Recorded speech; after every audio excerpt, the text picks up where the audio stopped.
And perhaps it explains what my chairman probably sees as a contradiction, which for me is not. I remember very well, around 2003, we had a national protest against the then president. And we succeeded in getting the country to agree that certain particular set of policies needed to be changed. And therefore they queued behind us to weaken the capacity of that government to proceed with the policy. And at a point, I think the government was on its knees, if government has knees. And in the end, we made a concession. I think I was the first one in 2000. And the issue then was the president increasing prices from 20 to 30. And we brought it down to 22. And Ganifawe Himi of blessed memory said to me, he called me, Comrade, why will you do that? You have already succeeded in bringing down the government. And we are counting 1, 2, just to say 3. You raise up the guy's head. To survive, to fight you another day. You should have allowed us to cut him out.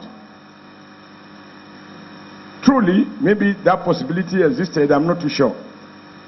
But I replied to him that the problem with labor activism is that the purpose is limited. From the outset, the idea is not to break down a government. The idea is to defeat a particular public policy, not to defeat the policy maker. Now, this is not always readily clear. And then I also went on to explain why. We don't want to be hunter's dog.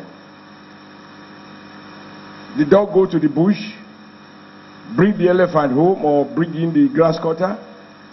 And then while lazy elders are happy themselves with the grass cutter, the dog goes back to the bush to hunt for another grass cutter. So if we break down, in specific terms, Obasanjo's government, and the vice president takes over, what difference does it make to NLC? Nothing. It's the same ruling class. And so it is not my business to help to break down President Obasanjo's government, but it is my business to defeat any of his policies that we found offensive. And once we have done that, we are done. We also recognize that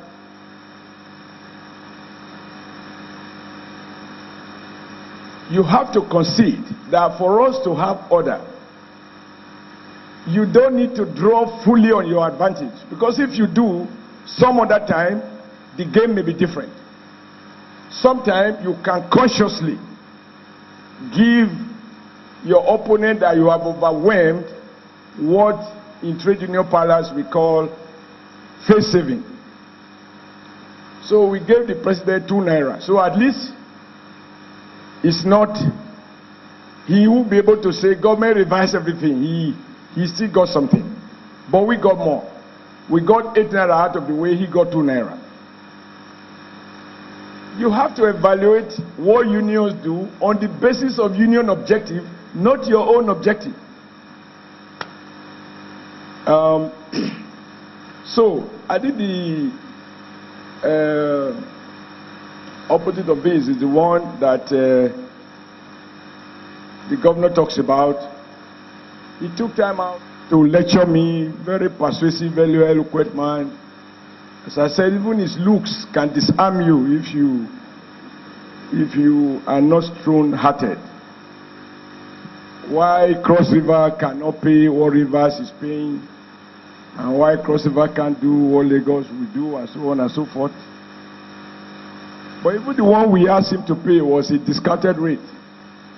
Because his neighbors in Rivers, we insisted they should pay 7,500 naira. But Cross River, because they are crossing the river, we said, okay, you should be able to pay 6,000 or 6,500.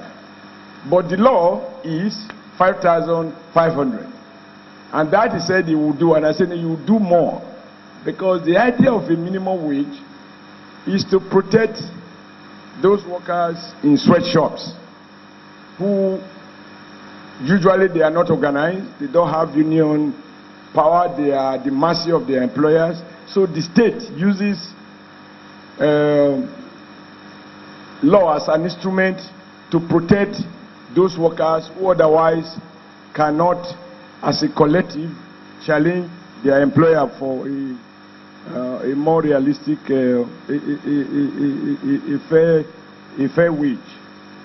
And on that occasion, we squeezed 100 naira for every worker. But for me, we didn't do that out of sympathy. We just wanted to make a point that this law is not for a major employer, and state governments are major employers.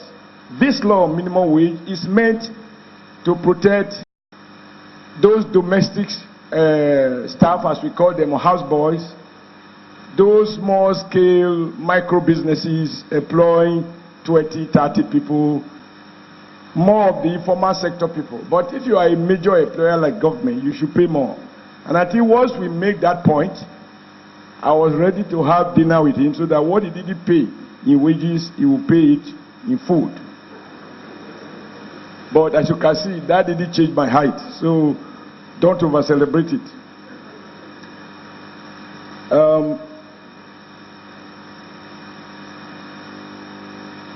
Now, I have serious problem with when people talk about the reality.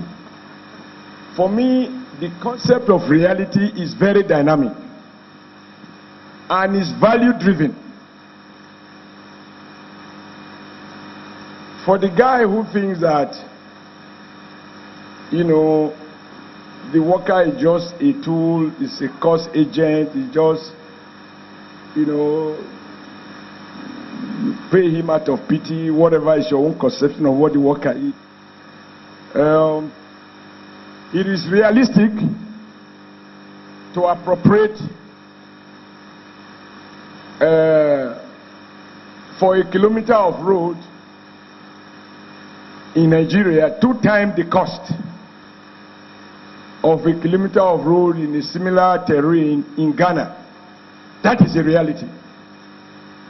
But it is not realistic for us to compare the worker in Abuja to the worker in Accra. That is not realistic. Come on, man, we are in a different environment. So your own what is realistic to you might just be to the extent that your value system frees you. These issues are, particularly in the realm of politics and economics, they are not just technical issues. They are value-driven, they are value-leading. Like he said,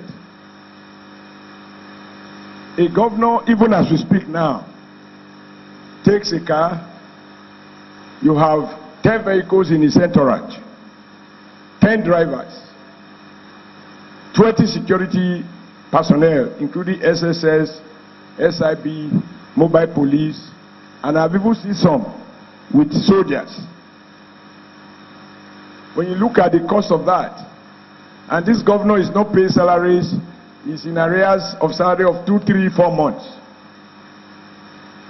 Now, when it comes to the reality, he will argue that, look, my friend, you can't downplay the fact that I am target of my opponent and of all sorts of interest. So I need maximum security. Regardless of the cost, it is affordable. Because it has to do with the security of His Excellency.